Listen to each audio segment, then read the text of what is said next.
Hello students. Today I am going to explain something about the advanced tax.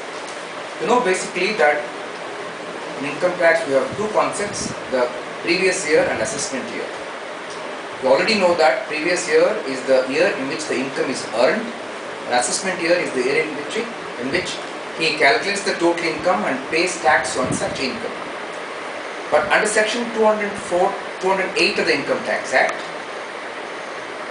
there is a concept, there is a payment necessity for the payment of advance tax.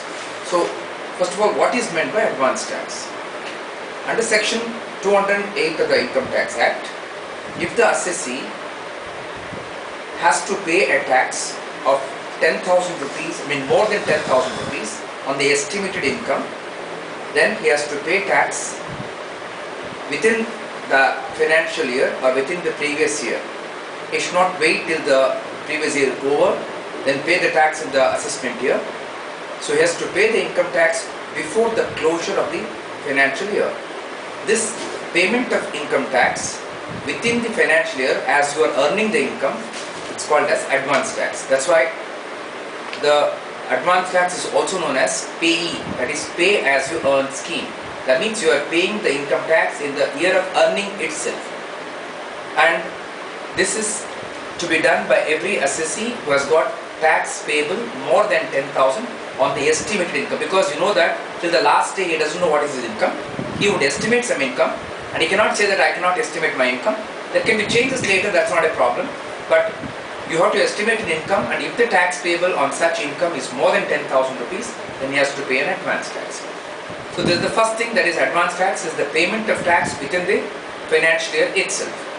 Then coming to how to pay the advance tax and what are the due dates.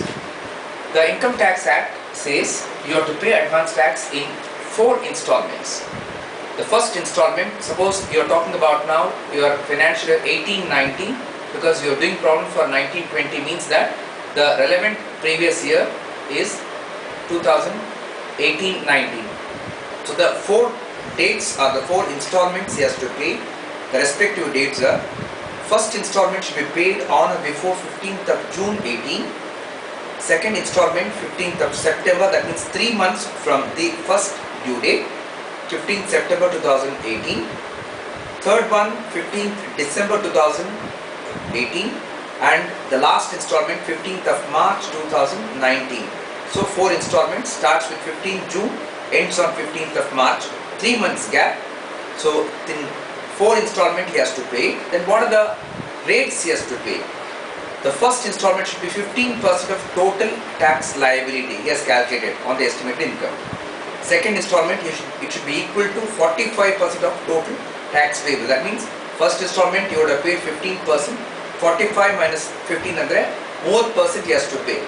Then the third installment should be 75%, that means 70% of total tax payable, 75 minus 45 andre another 30% of the total tax he has to pay. The last installment, it will be 100 minus 75, 25%. So these are the things he has to pay, and these are the installments he has to pay. Let me take an example. Suppose he has estimated his income and the total tax payable has come to 50,000. In that case, on or before 15 June 2018, he has to pay 15% of 50,000, that is 7,500 rupees. Then on 15/9, on or before that date, he has to pay 22,500, that is 45% of the total tax liability. Then 15/12/2018, he has to pay 37,500, that is 75% of the total tax liability. And on or before 15/3/19, he has to pay the entire 50,000 rupees. This is what he has to do, and thereby pay the tax. Of course, after that, if there are some changes, he can do that and make a self-assessment and pay the tax later. But that change is possible, but he cannot say I didn't know how to estimate, so I didn't pay any advance tax, etc. Because if he does that, he is liable for an interest. Now coming to the third topic, what is interest? If you do not pay the installments properly or the entire advance tax properly, for whatever reason, under section 234, you are eligible for an interest of 1% for every month of delay for the advance tax. That means you know that there are 4 dates. Suppose the second installment as in the given example I have taken, it's 22,500 he should have paid. Let me say for example he has paid only 20,000 rupees, there is a shortfall of 2,500 and he pays this balance of 2,500 after 3 months. That means he has to pay income tax, interest on 2,500 for 3 months at 1% per month. That means it comes to 75 rupees interest. Like that, whenever there is a shortfall for the deferment period, for the delay in the payment of income tax, he has to pay 1% as interest for every installment. The problem part of it I take in the next lecture.